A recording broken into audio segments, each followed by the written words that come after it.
Brooks, Jewish comedian. Everybody knows Mel Brooks. Mel Brooks made a career out of insulting his own people. I found it very, very successful. And at the end of the talk, so I don't digress, I'm going to tell you just a quick little humorous story about how I learned to handle an audience in my first conference talk back 6-7 years ago, okay?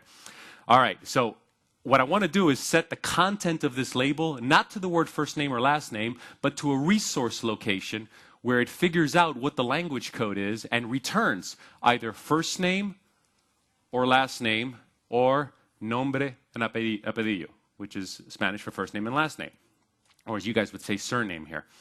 But I don't want to do it with a resource file because, like I said, this comes from a real-world necessity where my client did not want to use resource files. They had all of this already set up in their database. We didn't want to set it up again, so I just needed to pull this stuff out of their database.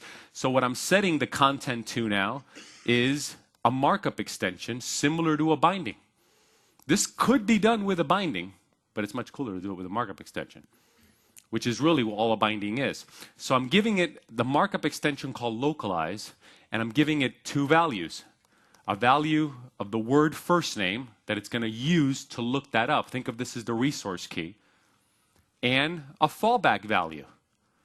In case it can't find something, that's what I'll set it to as a fallback. Similar to a binding where you have path equals, but binding also has a fallback value in case it can't find the binding. I just wanted this to work kind of similarly. These are just properties that I'm adding to my markup extension. Two properties. I can't remember what the first one's called. I can't remember it because you don't see the name of the property.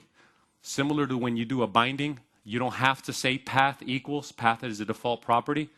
You can do that with a markup extension. Like I said, a binding is just a markup extension. So let's go over to this markup